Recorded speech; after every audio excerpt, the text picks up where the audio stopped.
Again, to reiterate, this is not just your run-of-the-mill regular top 8 game. Oh, you gotta love that fist bump into handshake combo. Absolutely. Smooth. Anyway, yeah, this is not just your regular run-of-the-mill top 8 game. This is for the World's Championship 2023 in Tokyo, Japan spot for these players here. Oh, big start here. Yeah. Shifter chained by the field spell here. So, yeah, a powerful start from Ollie. And sometimes, maybe occasionally, this deck does sometimes struggle with a little bit of the consistency here, but picking up that unicorn and going to begin with our combo for the Kashtira deck. And I think this is paying off a lot for Oliver this weekend, because we haven't seen our players relying on the Dimension Shifter in the main deck so far, while instead he decides to go for it, and honestly, up until now it is working very well, especially because like his opponent is unbranded. Interesting point of deck building by Ollie Newton here. He's playing the Forbidden Lances in the main deck, which is a card that we saw sort of creep up at the very beginning of Photon Hypernova, and it seems to have come back into popularity here just because of the potential books, which many people have been main decking, as we've seen. Forbidden Lance is extremely powerful. If you go second and your opponent just activates Book of Moon on your unicorn, you're in a really struggling position here. So opting to run the 2 quick copies of the Forbidden Lance, it also can be used defensively if your opponent tries to attack over your Ice Heart, or if they have something like a Book of Eclipse going second. Interestingly, here Oliver is also one of the few duelists using Tier 11 Kashtira, which he just added to the end. Nowadays, you just see the Scarecrow, I guess, but he's working out. The card is working out for him. He's playing both, and yeah, he decided to go for it right here. Gonna go for the greedy line, we could say. Makes sense in game 1. You don't expect many inhibitors, and obviously in the top 8, there is a great chance that you know what your opponent is on. So, yeah, a bit of a standard line here with the Rise Heart banishing Big Bang from the deck, and that will be able to activate the effect to chain by the Shangri-La to detach and special summon from the hand here. And also locking a card in the process, locking a zone. Typically, I suppose turn 1, there's either the scale is the option, but most likely knows where the opponent's playing. Putting it under the extra monster zone. Although against branded, unless you're locking 5, it's not really relevant. Absolutely. And yeah, we do see the Rise Heart, a couple of face downs, and that's it. Plays back to Eldin, who really needs to fight back in this. One of the cards banished off the top I saw was a Super Polymerization, a nice tool, but unfortunately banished face down from the Rise Heart. Yeah, there's a couple of ways that branded can go second with the Super Polymerization, aiding you to be able to access a lot of different types in your extra deck just because of something like the Fallen of Albaz or various Despia monsters that allow you to climb up into those powerful fusions from the extra deck. Now, the most important part of this duel will be, does Eldin have access to Branded Fusion, the heart and soul of the deck? Okay, so as I can tell, he has the Fusion deployment, which you might start things off with, but no, instead the Frost, nice one. Not really popular in this deck, I guess, but with some new addition, such as, let me check, is he playing the Trap card or just in the side deck? The new Fusion, no, it's not. So just as an engine. Thrust is the first time we've seen this activated, I think, for our coverage so far this weekend, and we didn't really get to talk about it too much, but it is an incredible addition to I suppose the staple repertoire that players can often choose between main decking, side decking. Oftentimes, it's very likely your opponent just activates a card effect on their own turn, and going second, you can you know, dig for either a card that you need as part of your engine, or you can go for more defensive options, as Eldin has gone for here with the talents being picked up, which shouldn't be too difficult to turn online here. Yep, there it is. Is he actually playing Zeus in his branded deck? That would be a shock, but... No, it's not. No, right? It's not. Yeah. Okay. Now that would be something. Yeah, stealing the Rise Heart. But this is amazing. Yep, he gets to steal the Rise Heart. A response may be coming from Oliver on what seems to be impermanence. Okay. Okay. Why do you think he's using Imperm on his own Rise Heart? No, the impermanence negates, but there is a shifter which gets banished. He probably just wanted to prevent the third material from being under there, I guess. Yeah, to force out the Fenrir. But now, as you can see, we are going for Cartesia. And we also have Branded opening, so there is the ability to get into Aliber for the Branded Fusion if so necessary. Now, typically, don't forget, there's a Dimension Shifter in play here. So every card will be banished. Branded opening has a nice little bonus effect in the graveyard to protect your fusions from being destroyed. But also Branded Fusion not being able to send to the graveyard. A little bit of a nuisance, but there's a lot of cards in the deck that do actually work quite nicely, despite the shifter. Yeah, remember that there is obviously the Fenrir alongside the planet, which means that once it resolves, you can use the effect to destroy another card thanks to the Shangri-La resolving. But let's see what Oliver decides to go for. Yeah, I think he's going for this Fenrir. Fenrir maybe banish Cartesia face down to force that Forcing out? it out. At the same time, it wouldn't obviously resolve, we can assume. But yeah, I think he allowed it.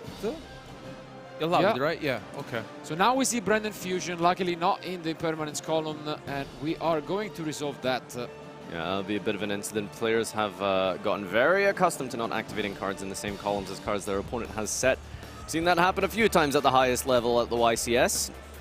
But here we are with Branded Fusion, dumping probably a Tragedy, can get a search if necessary. Yeah, you can get a lot of different ways. Obviously, even the Mercurier works out. Mercurier works, yeah. Yeah, so you have a lot of different options that you can play around with the shifter being resolved. All right, so most important of all is there's no Ash Blossom or response into the Branded Fusion. That is, again, the most important aspect of Branded. The ability to resolve this fusion is completely centralized around your deck's power. If your deck does not have a way to get to this card, it's very, very underwhelming here. So Eldin fortunate enough to pick this up here and just weighing up the options for what we go to. Notice as well that we are playing Red Eye's Dark Dragoon, which is a, shall we say, controversial figure in the community. There he is. Very powerful card. We see Dark Magician in the top 8 in 2023, and I'm already happy. I don't care. I don't care. Yeah, that's amazing. Yeah. All right, all of these effects will be resolving in a chain here with their Rise Heart, discarding with Lebellion for cost. Edgimp Chain as well being discarded. I think that should trigger when discarded into the Banish. And we are resolving the Lebellion, returning. There he is, Fallen of Albaz and Dark Magician into the deck. Yep. So Edgimp Chain needs to go to the graveyard, so here it he is. will not get the search. Red Eye's Dark Dragoon showing up in the top 8 of the European WCQ 2023. Amazing, amazing play from Eldin here. This face down has been here for a while. I'm probably going to assume it's maybe one of those lances that Ollie has been main decking. Hasn't really come up just yet. Yeah, Red Eye's Dark Dragoon should be able to destroy one card. Yeah, but it seems like he's activating Fenrir now at resolution, targeting the Aluber. But Eldin is not chaining Cartesia. Wow, and now we are gonna get to see the planet also potentially activated after the Shangri-La resolves. Let's see if that's the case. Yeah, it seems like Eldin doesn't really want to interact with this. But yeah, as you mentioned, Dragoon, once it gets the chance, he can destroy a monster from Oliver. Yep, so the Cartesia is targeted from the planet.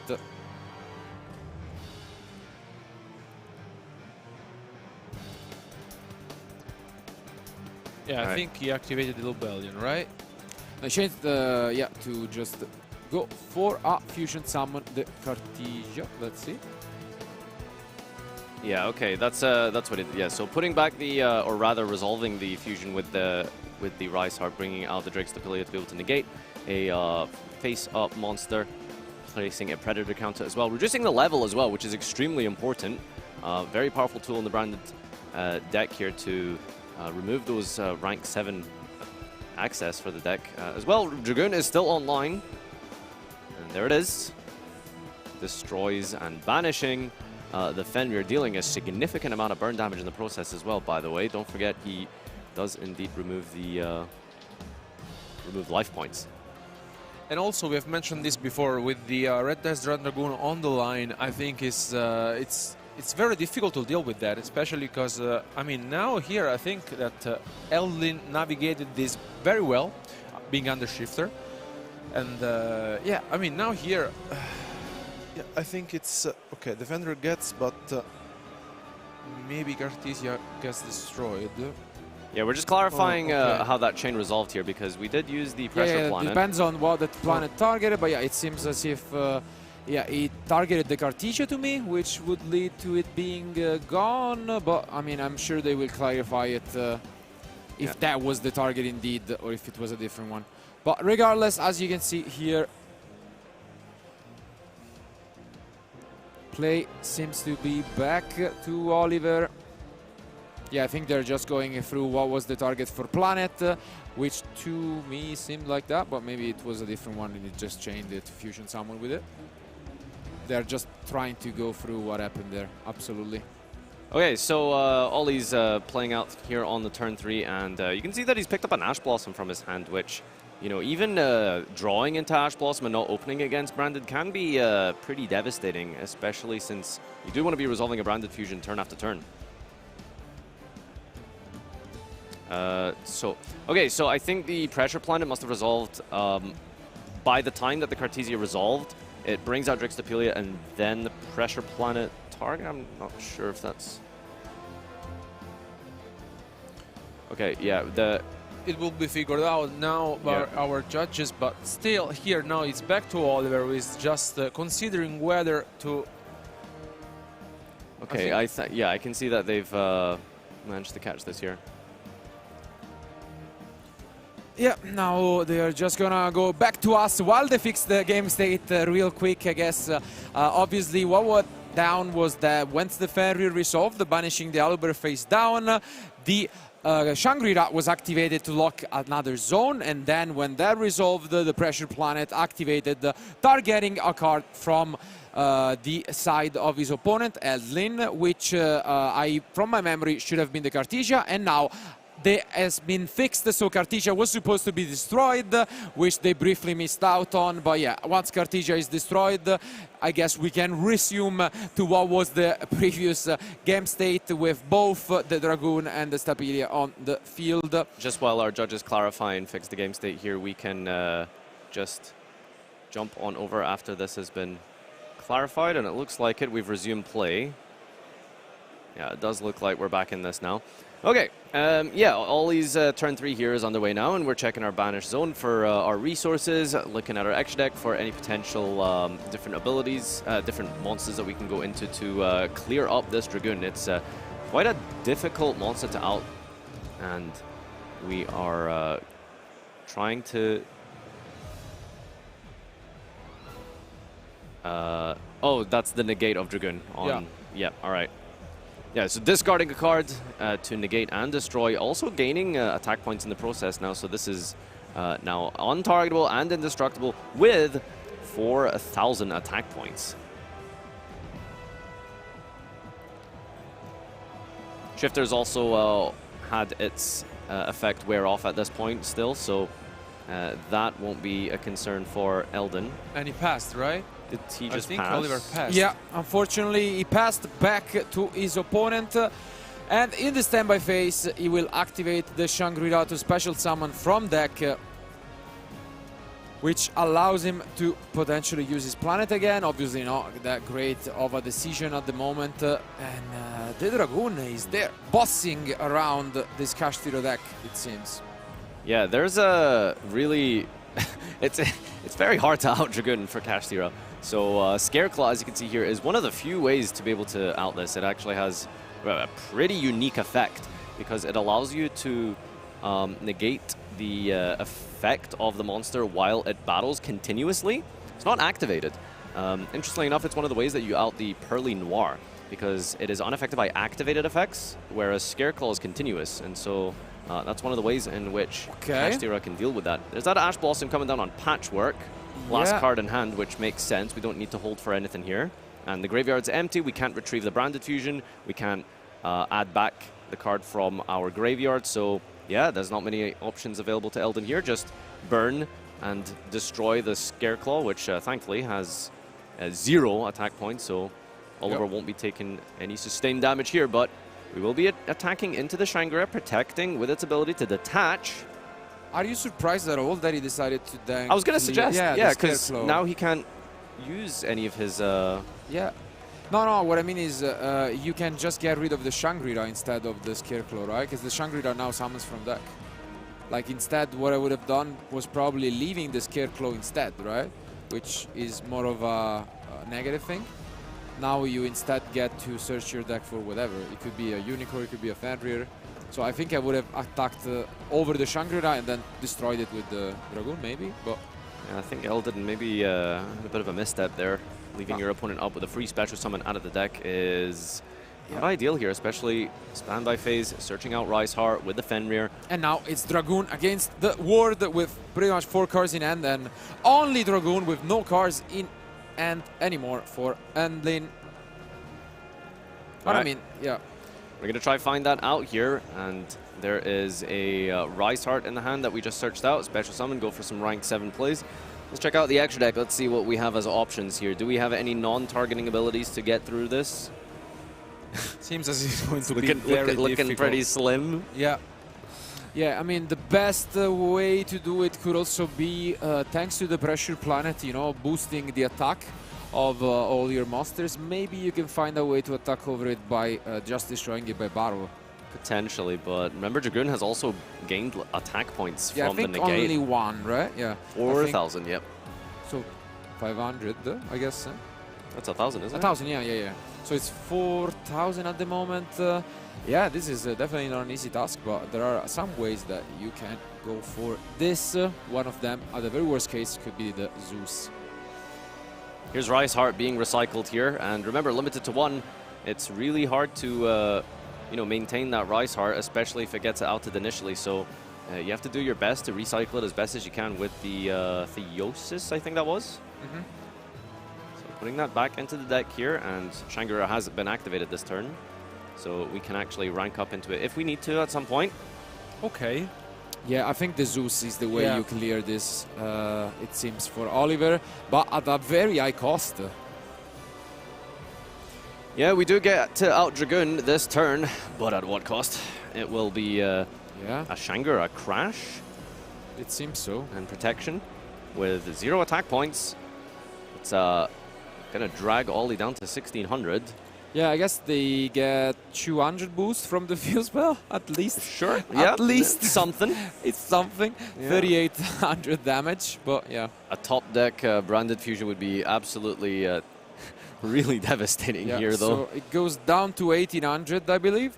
And then in main phase 2, it will be able to finally go for this Zeus. Which I think is the only way to deal with this, right? Yeah. I mean, in the main deck, I check can't it. really see. Checking his extra deck. It's you know, I was thinking, you know, I mentioned the Pearly interaction with Scareclaw because I was thinking maybe there was some shenanigans you could do alongside Dragoon with the non-targeting. But there's nothing you can really use in the damage step. This unfortunately means that all the zones that were locked are actually gone, and this set card reveals to be a Book of Moon, not even a Lance. So that might have been better than what we expected it, but now we go for the Tearlament Kashtira, as mentioned, a card that's not really popular in the deck at the moment. Really wondering what the Kashtira Tearlament offers you. It's an just extra an way extender, to... yeah. It's pretty much another name alongside the Scareclaw to extend your plays, but... Tribute summon your card. Okay. All right. Yeah, you know, you can do your old classic special summon level 7s for free, or just keep it old school and perform a tribute summon with your 7-star monster, removing 2 monsters. That works. Yeah. Very important here, though, because the Unicorn gets you the Birth, and Birth is an absolutely fundamental tool in the grind game. No, well played here by Oliver. Yeah. Gotta give it to him. Yeah, it's important, especially when you're depleted on resources here, to get access to Birth ASAP. And especially he already recycled, as you mentioned, the one Rise Heart, which means he has access to it again. And we've used Shangri-La this turn, so it should be quite easy to rank up into. Absolutely. Now, speaking about the long game here, I'm just wondering if maybe Eldin should consider conceding, or I suppose we're just waiting to see if we can draw Branded final Fusion. top deck. This could be picks it. up, there and it yep, is. he picks up his card. Oliver takes game 1. Definitely impressive stuff here. Both players giving it their best, and how can you blame them? There is a World Championship spot on the line, and a 20-minute game 1. Yeah, that was a big grind back and forth there, and I think he just about managed to close it out with that out to Dragoon with the Zeus. I think it was very impressive anyway from Eldin, because basically navigated very well being under shifter, and basically was able to put up a couple of fusions and the Dragoon, which was huge, honestly, and I think forced on one way Oliver basically to go into the Zeus, and he paid off. So it's yeah, it worked out in the end. I think, you know, if that shifter wasn't in play, there would have been a way to retrieve the Branded Fusion and give him a better turn turn 2 potentially. So it's yeah, that's the issue, right? Like, shifter is not completely debilitating for Branded. Yeah. But losing that Branded Fusion in the graveyard is not being able to recycle. Absolutely. Really strong. I'm not sure. At the same time, I feel like obviously one of the turning points was also the decision to leave that Shangri-La on the field, instead destroying the Scarecrow. I feel like that could have gone maybe not entirely different, but even that same turn, you force your opponent to use a lot more resources. They wouldn't have access to Ferrier. They would have needed to use the Tirlem and Kashtira to make a Shangri-La. So maybe that could have gone another way, but regardless, it's still far from over. And as they move to the side decks, now it will be the opposite, with Eldin going first and siding some of these tools for this matchup. What do you guys suggest? Well, playing the Necroworld Banshee strategy in the side deck is something I'm a fan of, because it hits a lot of different decks like Dragons and Fluonder. But speaking about Kashtira in this matchup here, he's got a pretty well-balanced side deck here. Is there anything in particular you see good useful in his matchup? The thing is that he's playing a Dark Hole, but I mean, he's going first, right? So I mean, playing Branded, you really want to put on the field as many pressures as possible. You know, going with the Mirror Jade most likely and the Branded in red. I wouldn't side in a lot of cards, honestly. Yeah, I'm looking and I'm not seeing too many blowout cards here. And how can you blame him? It's still a combo deck, and now he's going first, so the pressure is on Oliver. Our duelists are ready. Let's find out who the winner of Game 2 will be.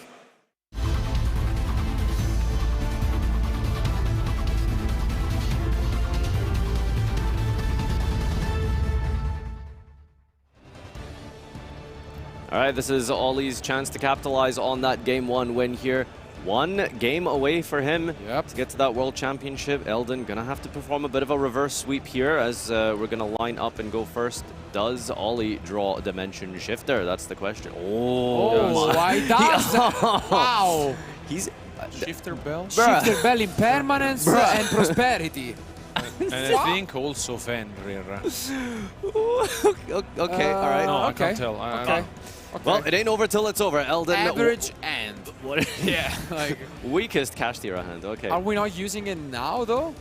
I feel like you really need to use it. Do you think you want to use it ASAP? Yeah, you saw talents in the main deck, and if they can use some of the cards that send, like for example the Albion sends for cost, I think I would shotgun it in the draw phase. But yeah, he's waiting, and let's see if he gets punished by this. Normal summon of Cartesia, though. Can't quite make out if we have access to Branded Fusion in the hand here. Oof. Chain Dimension Shifter. And here the Shifter once again. An opening gets chained. Okay, worst case scenario, there is access to the Branded Fusion. Yeah, to the Branded Fusion. This is a really important chain as well, because the Albaz is now put into the graveyard.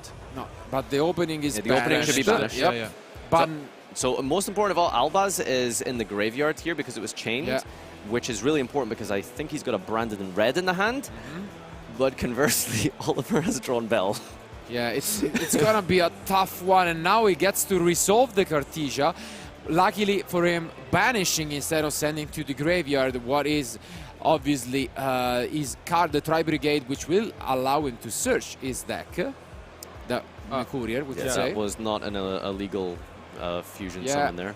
The Saranir and those should be banished. Yeah, banished. Okay. Are we A little bit of confusion here. I think he couldn't summon the Mad Dragon.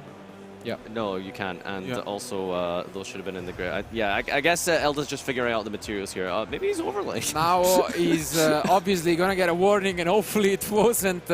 It was the first one for him, because otherwise this could be obviously upgraded as well, as we saw in the previous match.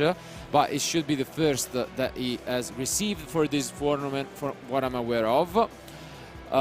Which means that he can just, transition to a different play now.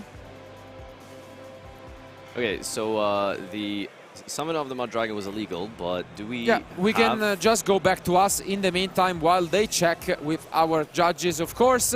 Important thing to note there is that if you activate the effect of Cartesia, the question is, do you have to fully resolve it if the initial summon that you made was illegal? That's that's kind of the question I think they're trying to resolve right now. No, you do, because it was activated as Chain Link 1, in a previous chain. So if you have no target, of course, that would be a game loss, even if you don't have any warnings. But I'm pretty sure he has some legal targets. You could see it on the field as well. You have plenty of different legal targets in your extra deck. It's just a matter of what he did. That it was the Mud Dragon, of course. But as we know, they are obviously got to check whether he received a previous similar penalty in this tournament. If not, what do you guys think could be the line that he can go from here?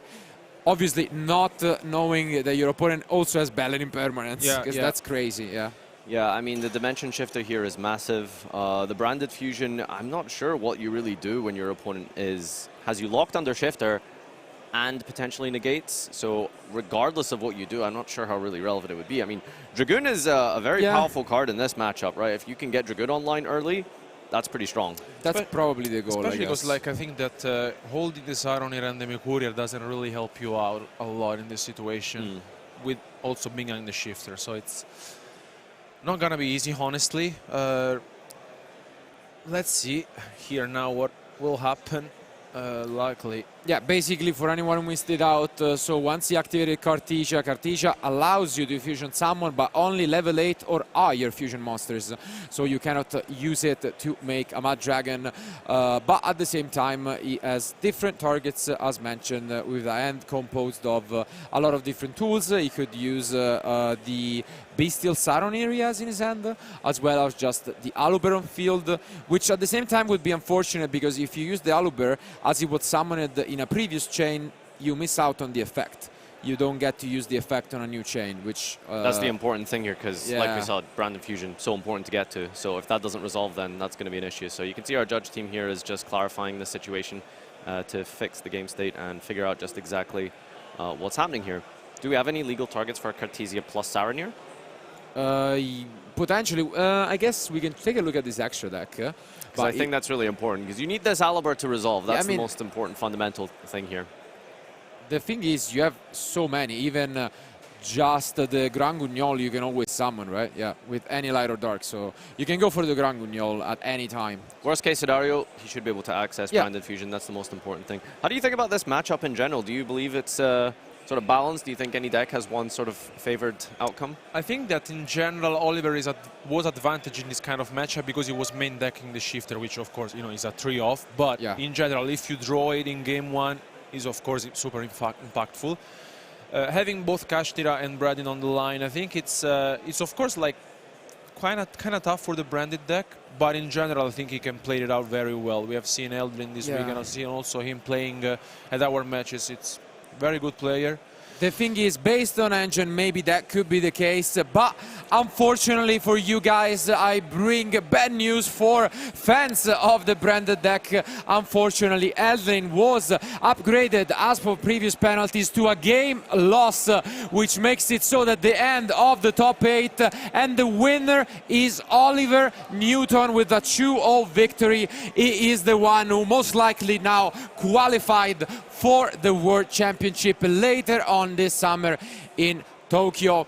What a way, of course, emotions will be a lot, and as we will go through the remaining top 8 matches for you guys, we will be able to showcase the entire team, the entire roster that will be representing Europe at the World Championship 2023. Yeah, massive congratulations to Oliver Newton.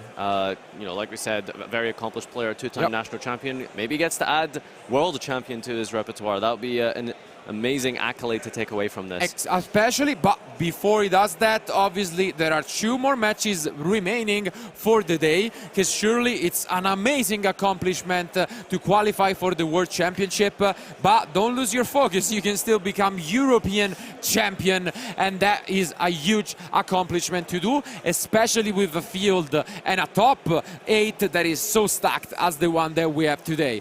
Regardless, guys, thank you for being with us. But before we go, yes, yeah, okay, we've got end of phase response. I have a response I'd like to. Okay. So before you leave us here, this is our first of all our last match that you'll be seeing from us here in Team Italy / Scotland. Of course, we'll have the top 4 and final coming your way very shortly. But we have a giveaway just before to end off. So I have the final card to reveal here. It is. Give me a second. Buraibes du Nouvelle. Buraibes du Nouvelle. So.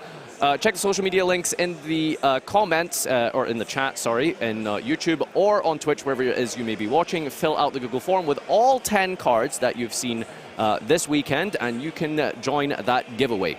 Absolutely, thank you, and make sure to sum up as Nadir mentioned, but as he also mentioned, this was the last match that we had the pleasure to do commentary for.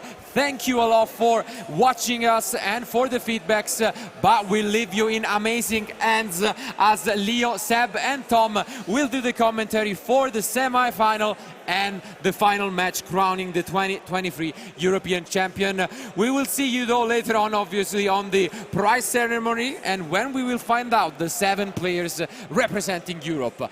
Thank you guys again. Keep watching, and we'll be back soon with more live content from Utrecht.